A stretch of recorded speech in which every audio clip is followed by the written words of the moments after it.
Welcome to Birthful. I'm Adriana Lozada. And I'm holding my dad's hand and my partner's hand, and I was connected to my dad, and our whole ancestry was in the room with us, and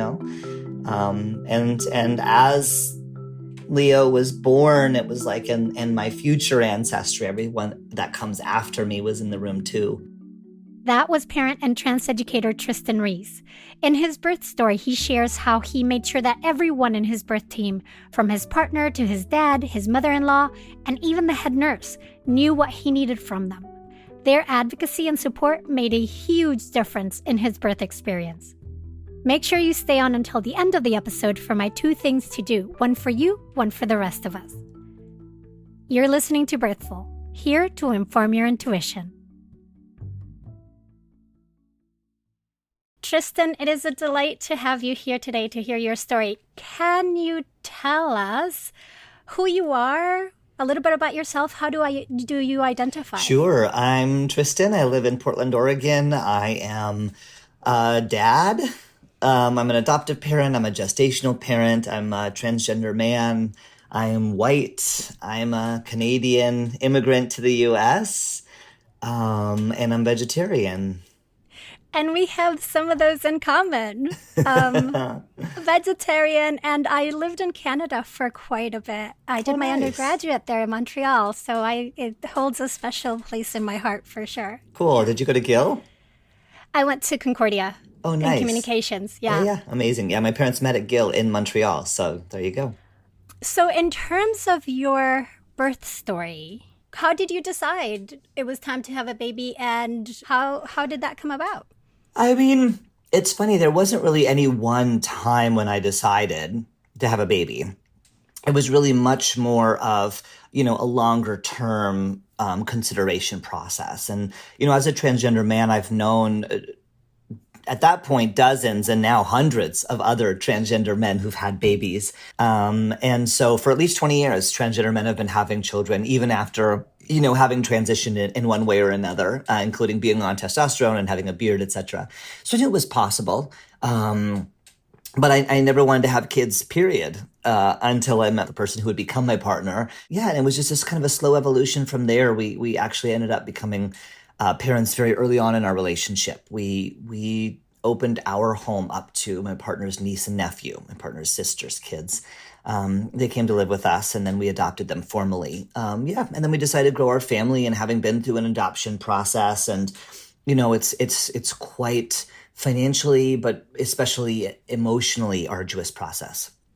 So growing our family that way, was something that we just knew that we could not make it through. And so, having our own biological child, as counterintuitive as it may seem for, 2 men, was actually much, much easier and much cheaper to just have it ourselves. And so that was the process. Wow. And so when you had your baby, it became a family of 5. Like you had to not only deal with figuring out how to take care of a baby, but also introduce to siblings and just manage all of those things. Yeah, although I have to tell you, going from 2 kids to 3 is much easier than going from 0 kids to 2. So it was relatively simple to just like throw a new kid into the mix. And so much transformation, so many changes happening in your life. How did you find out you were pregnant? We had been trying, and this particular morning, I mean, I really just felt sick, like the flu. And so I woke my partner up. I was like, I don't feel good. Can you take the kids to class? And of course, my partner's like, sure, that's no problem, but you should, take a pregnancy test. And I was like, no. I had been like very diligent, trying to impose some kind of false sense of control over this process, right? And so my partner left, and I'm like lying, where you're sick and like you're lying on the floor in the bathroom because the tile feels good on your face. It's so cool, I was like that kind of sick. Yeah. Yeah. Oh, yeah. And then in that, I was like, I guess. And so like I found whatever the pregnancy test in the cabinet, and then I peed on it, and I was like, oh my God, this is pregnant. I'm pregnant. And I texted my best friend, who's also a transgender man who had a baby. I was like, it's happening. And he was just like so excited because he's like, oh my God, our kids will be around the same age. They can grow up together, whatever. And yeah. Yeah. Did your friend become sort of a pregnancy mentor for you? Yes and no. My pregnancy mentors really like randomly became the due dates group that I joined on Facebook of people who also had babies due the same month that I did. And I've heard horror stories, especially from other trans people, but just from like your average woman that's friends with me. They're like, oh, those mommy groups are terrible. And so I don't know what happened that I found a really cool group of people who from all over the world. We just met through one of those apps, And I'm just really, really, really privileged. Long before I really decided to get pregnant, I did start to build a community around myself of trans people specifically that could support me through the process. Because, some of the things that came up were trans specific and some were just pregnancy stuff, like someone finally telling me, yeah, you cannot keep commuting to work each day when you're like 7 months pregnant. You can't keep taking all this extra consulting work. You can't keep walking to and from the bus stop. No wonder you're run down and crabby. Like, just work from home. That's not a trans thing to think, no, I can just power through. It's not a big deal, right? Sometimes you just need that one person who has a similar thing who's like, oh yeah, I'm a total workaholic too. And it's okay to scale back. You're not weak or whatever for scaling back. You're growing a human. So Absolutely. Chill. Listen to your body. Chill. Yeah. I love it. Just chill. Okay, so now you're pregnant. What did you do to prepare for giving birth? Did you have wishes of what your birth was going to look like? Did you have any ideas? Like, how did you approach that? Yeah. Well, what I was really interested in was not experiencing trauma during my birth and the baby being alive. That was my goal for the whole thing. And so what I did was I dug pretty deep into the research, and there was a really fascinating study that came out while I was pregnant that talked about PTSD and labor and delivery. And what it said was that the primary driving factor of PTSD coming out of a labor experience was simply a labor and delivery that does not go according to plan. And so for me, I was like, great. Then my practice internally, my self-work is going to be envisioning an empowered, healthy, safe birth that has any outcome. Like if I end up accidentally giving birth in the car on the way to the hospital, what does that look like? How am I planning to have that be a peaceful experience? What does a birth by cesarean look like so that I feel peaceful about that outcome? However my baby wants to make it earthside, I was going to be okay with that. And I was going to trust the team of people that I had around me to help guide me through whatever needed to happen so that I didn't feel like my body had let me down. Yeah, and I think that is the best practice ever. And I as I sit with my doula clients, one of the things we go through, we do this worksheet of identifying how you want to feel during birth, and then follow that up with what are the things we can do when you're this is how you want to show up, this is how you want to feel. If you're not in that mind space, how can we help you come back to that? I wish everybody would sit and do that before doing any other plan. Yeah. And I did a lot of hypnobirthings, of self-hypnosis throughout the pregnancy process. And we were supposed to go to 2 delivery classes. And so we went to the first one. It was fine. I had asked an ally, the therapist at Kaiser, to please call the instructor ahead of time and let her know what to expect, that there were going to be 2 men in her class. And she was okay. Those classes are the most gendered part of an entire pregnancy. So we went to the first one. We didn't go to the second because it was actually Trans Pride that weekend. And so we opted to go and be with our community right before the labor and delivery process. And I wish I had gone to the second class because there was some pretty crucial information there that I had avoided. And I think I was a little bit in denial Do you remember what those things were that you would have been helpful to know? Yeah, like everything about the actual physiological process of giving birth. I was not in any way, shape, or form prepared. I was prepared for the sort of like the early labor, the late labor, and then when they said, we're going to come back and it's going to be time to push, I was like, oh my God, I have no idea what happens next. Dr. Nsinga Harrison is a physician board certified in psychiatry and addiction medicine who believes in a comprehensive, compassionate approach to treating addiction in all forms. On In Recovery, her podcast from the folks at Limonada Media, she'll answer your questions, advise on your struggles, and give you hope for the future in all matters surrounding addiction. This is a judgment-free space where no questions or topic is silly, stupid, or off the table. From pills to drinking to eating, even America's addiction to racism. Let's dig in and talk about lasting and empathic approaches to solving these issues, beyond the standard 30-day approach. In Recovery with Dr. Nsinga Harrison from Limonada Media is available wherever you get your podcasts. I know that a lot of people, when they go to pregnancy, and I experienced this myself, is suddenly your body becomes sort of public domain and everybody has opinions and they judge your decisions. That balance with the hard work you were doing to avoid trauma and to really create a safe space for yourself through your experience, did you find that what people were saying from the outside was affecting your experience? No question. No question.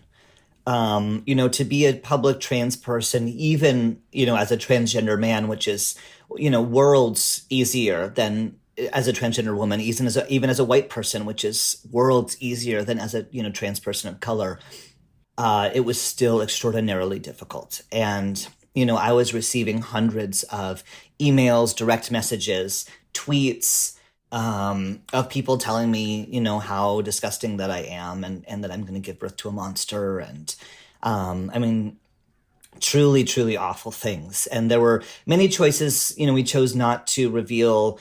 And yet people still made assumptions and came at me with, if you don't breastfeed, your baby's going to be sickly. So on top of all the normal, invasive, weird, pseudoscientific stuff, there was also, so much transphobia laced in all of that. And so, yeah, it was a toxic pit that I was stuck in for many, many months. And it was very difficult. And I don't think that I have fully recovered.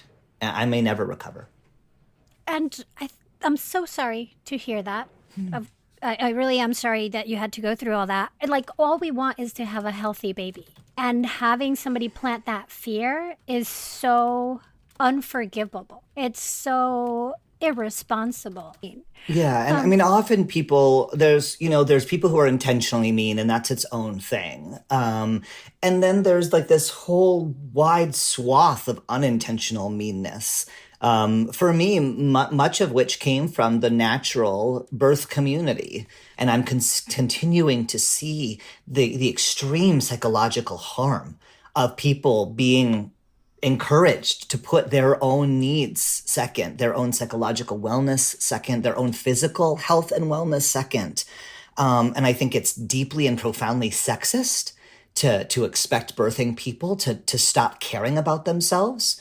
I think it's deeply and profoundly disempowering to tell people that, in fact, you do have to give up all of who you are. You do have to give up all of your, not just your comfort, but your literal safety for this tiny human that you have created. And we know, and the research clearly shows us that the sole responsibility of a successful breastfeeding relationship on a parent-baby dyad is just too much pressure, because you need systemic support, you need cultural support, you need like all of these other things that we don't have in place. And then when things don't work out, you've quote unquote failed.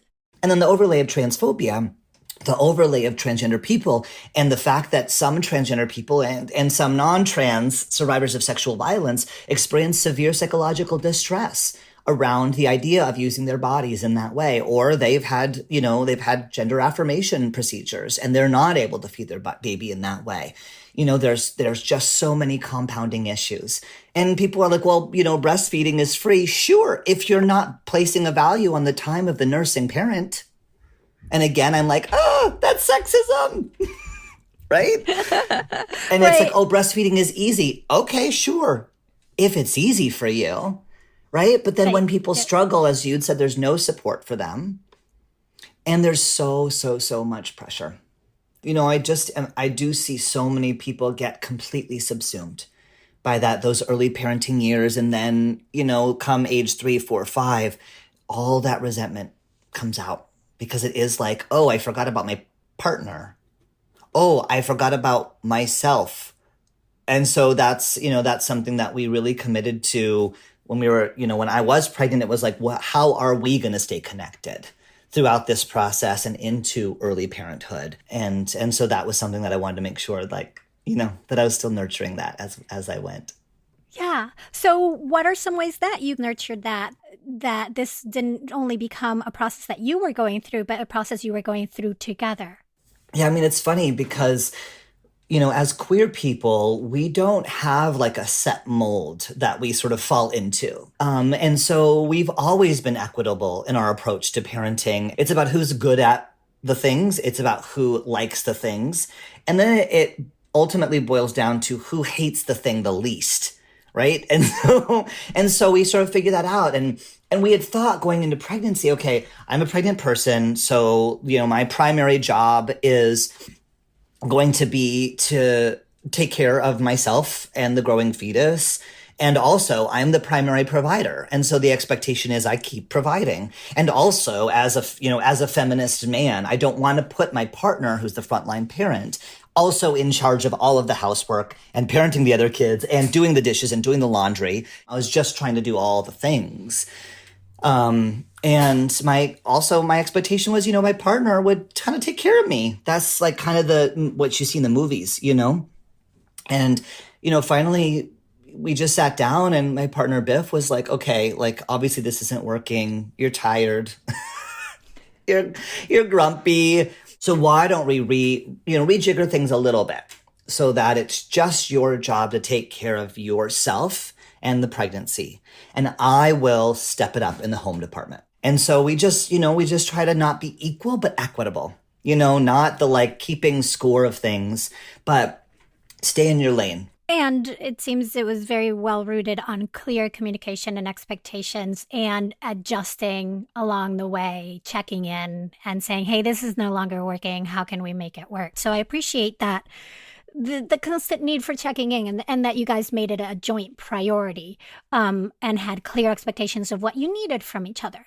So then how did you know how did labor start? Oh my God.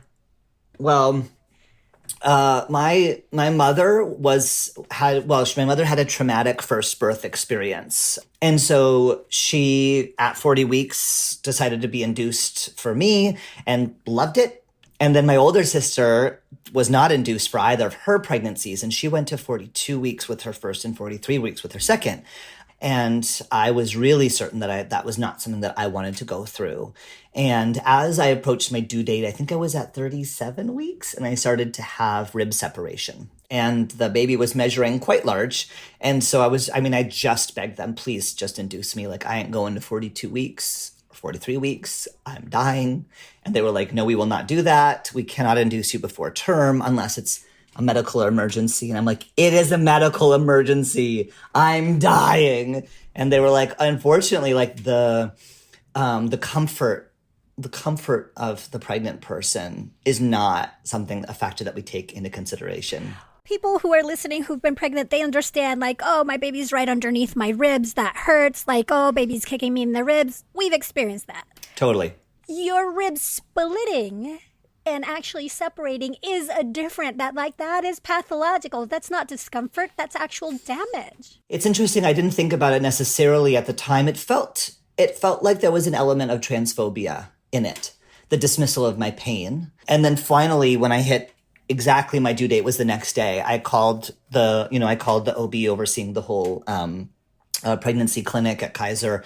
And I was just like, I'm in excruciating pain. Will you induce me? And he said, okay, you're at 40 weeks tomorrow. We'll schedule an induction. I was like, oh, thank God. The next morning I called the labor and delivery ward. I said, I'm coming in today. And they were like, no, you're not. We're full. And I just cried. I just cried. And I think having a crying pregnant man on the phone was too much for them. So they were like, well, we can call the West Side Hospital and see if they'll take you. And I was like, that sounds great. And the West Side Hospital called me and they were like, can you be here in an hour? And I was like, yes, absolutely, I can. And I said, and can you put me on with the head nurse? And I talked to her and I said, listen, I'm a transgender man. I did not get to tour your facility. I did not get to meet your staff. But between now and when I get there, my expectation is that you're going to prep everyone to deal with a pregnant person, a birthing person who is a man. From the person who delivers my food to the person who changes the trash to the phlebotomist, like whoever I interact with, I want them to be 100% clear. I'm not going to be doing some education at the same time as trying to also bring a human into the world. Is that something that I can count on you to do? And so I just deputized her. I put her in charge of it, and she was like, "Yep, totally." And she took. And care did of it work? Like, Yep. Did you receive the respectful care that you were asking for? Yep, she handled it. And, my birthing team, in addition to their medical staff, was my partner's mother, my mother-in-law, and my dad. And so I made sure that everyone knew this is what I would love from you. And so with my partner, I said, I need you to do any interventions around transphobia. So if anyone calls me the wrong pronoun or calls me like mama or whatever, like I want you to take them outside and handle it. And I told my dad, listen, you're a doctor. You're like the straight white man in the room. If there are any medical issues, any medical complications, I want you talking to those people who are making decisions about what to do. And, for my mother-in-law, I was like, you've given birth 4 times.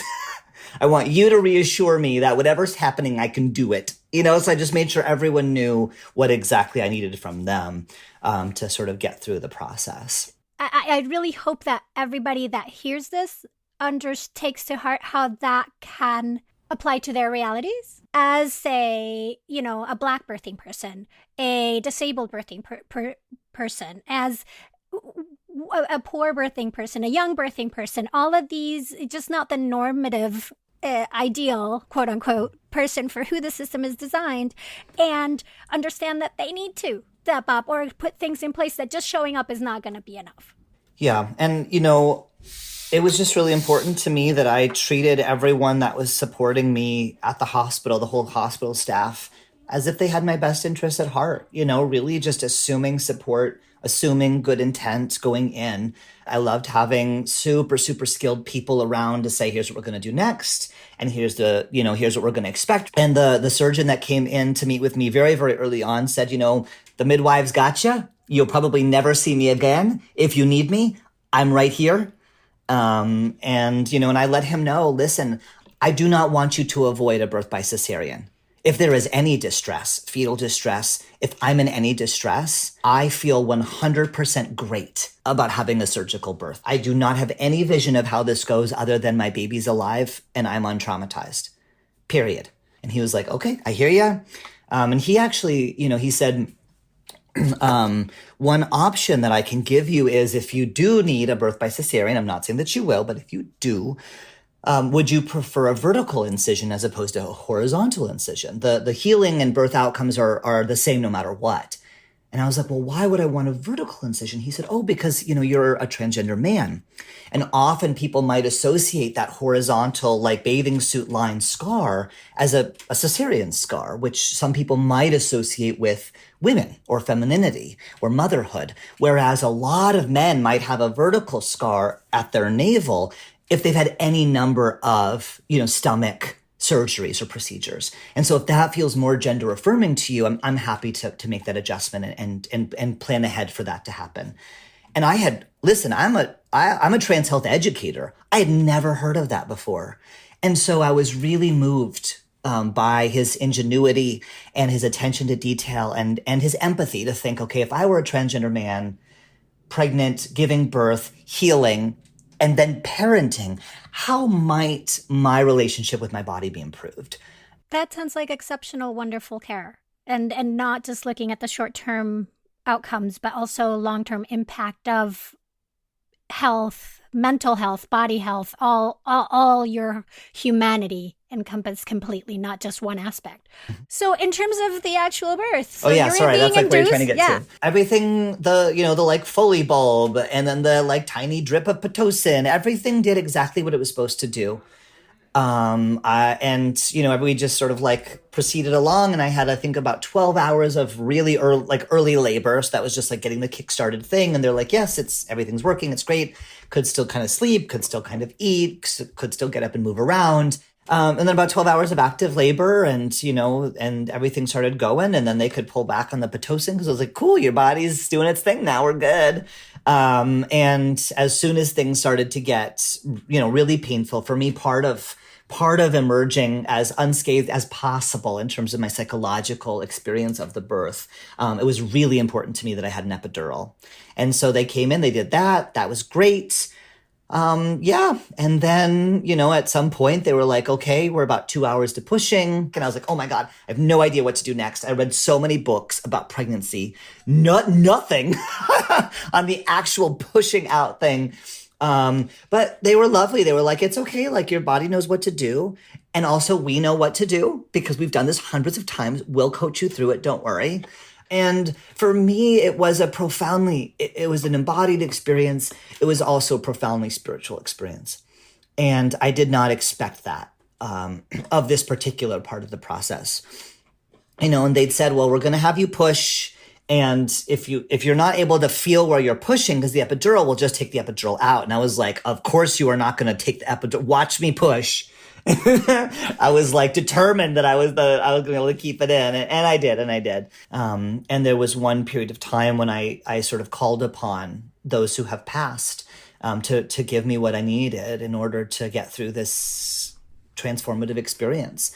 And of course, it's like I'm also throwing up, with each contraction and push. Like, I'm puking everywhere, and I'm Canadian, so I'm also apologizing to everyone for throwing up on them, and I'm holding my dad's hand and my partner's hand, and I was connected to my dad, and our whole ancestry was in the room with us, and as Leo was born, it was like, and my future ancestry, everyone that comes after me was in the room too. It was just an incredibly powerful moment that I wouldn't give up for anything. Oh, and that is just, it's so incredibly beautiful. And I think you described it perfectly, because some people don't realize how at that moment, I mean, physically outside, it looks so mammalian. So just like this energy, and you're putting everything into it. But that inside, you can be so deeply connected at a different place. That's right. And it's both. Like, it is visceral, like it is mammalian. And all of this happened in a hospital on an epidural. So again, people think like you can't have a spiritual birth in those settings. Not true. Not true. Your spirituality comes with you wherever you are. What would you, as we wrap up, what would you like to leave the listeners with? I think I would just say, like, there is no one right way to do pregnancy. There's no one right way to do labor and delivery. There's no one right way to do postpartum and parenthood. If you look at your favorite parents, the people in your life that are like your parenting role models, like, who do you think like has a relationship with their kids that you're like, oh, that I like, interview them. I did that when I was pregnant, to just hear different versions of birth stories, like what worked for people, what didn't work for people. How do they develop the kind of relationship with their kids? And then do you know any cool teenagers? Like, talk to their parents. What did they do? What did they do what are your core values? Are your core values independence and self-sufficiency? Are they like deep interconnection? What do you care about? And start to sort of weave those in, because I think a powerful embodied birth can happen anywhere. And getting attached to what it looks like, I think, is the only foolish thing to do. Because, the world might have other plans for you and other lessons that it wants you to learn throughout the process of giving birth. Absolutely. Thank you so very much for this wonderful talk today. Thank you for having me.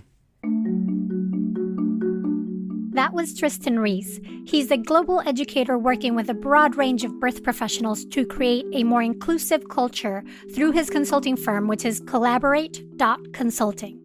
Trystan also provides information on trans fertility on his website, transfertility.co. And if you want to see birth photos and baby pictures, his Instagram is biffandi. Whatever your birth choices, I hope one of your takeaways from our conversation is that you have every right to expect good care and good support from everyone who participates in your birth, and how helpful it can be to communicate your expectations with them ahead of time so they know how to advocate for you, whether they're a head nurse or your mother-in-law. One of the things you can do for yourself is write down a few ways that each person in your birth team can advocate and support you, and then communicate that to one of them this week. Do it this week, and then rinse and repeat until you've spoken to all of them. And then for the staff that you won't meet until you're at the hospital, have a pre-written sentence or two that you've practiced on how they can best support you so that you can share that with them when you get to the hospital or the birth center. The one thing you can do for the rest of us is to learn more about how to be a good ally for transgender people. A good place to start is by reading the Guide to Being a Good Ally from the National Center for Transgender Equality. You can find it at bit.ly/transallyguide, and I've also placed a direct link in the in-depth show notes for this episode at birthful.com. Birthful was created by me, Adriana Lozada, and is a production of Lantigua, Williams & Co. The show's senior producer is Paulina Velasco, Virginia Lora is the managing producer, Cedric Wilson is our lead producer. Ronald Young Jr. mixed this episode, Allie Kiltz contributed to this episode. Thank you for listening to and sharing Birthful. Be sure to subscribe on Apple Podcasts, Amazon Music, Spotify, and everywhere you listen. Come back next week for more ways to inform your intuition.